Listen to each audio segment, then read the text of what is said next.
So Nick, 2-0 loss here today against Tindastóll. Just your first reactions after the game?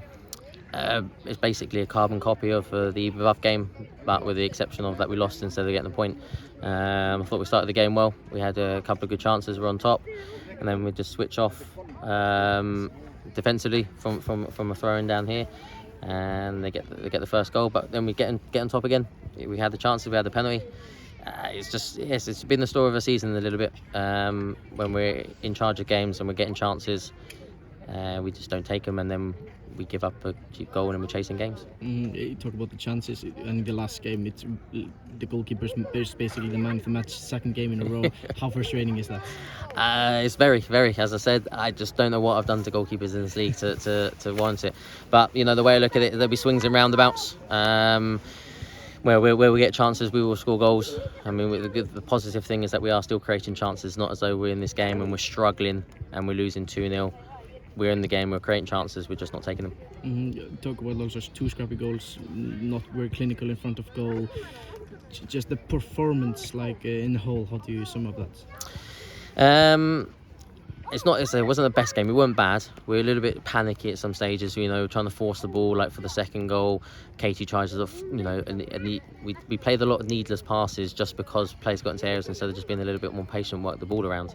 And we've got to keep doing that, like things that we work in practice, is to apply it in games, even in stressful situations. I also want to talk about some big news and positive news for Throtter today. Is the signing of Elín Metta. Is this basically the reason why you wanted to sign her? You need some clinical players in front of the goal.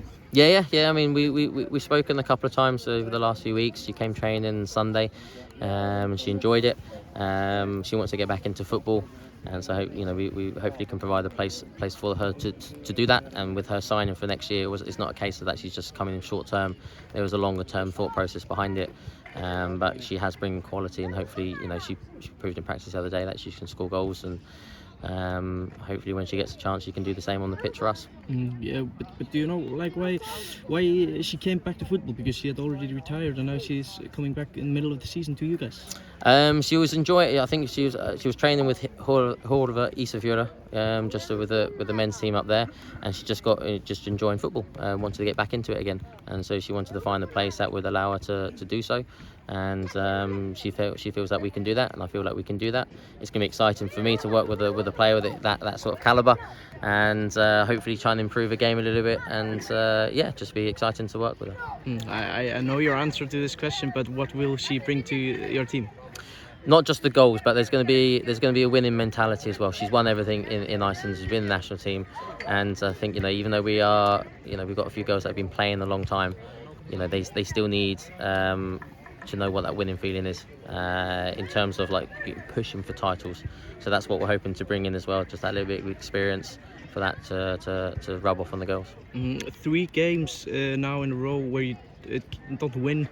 Next game against Keflavík, it must be really hard to go with 3 games not winning into the next away game against Keflavík. Yeah, we've done it before. We've gone a few games, so I mean, there's no doubt about it. As I said, if we just need to tidy up a few things and be a little bit more clinical, add in that 1% that we talk about.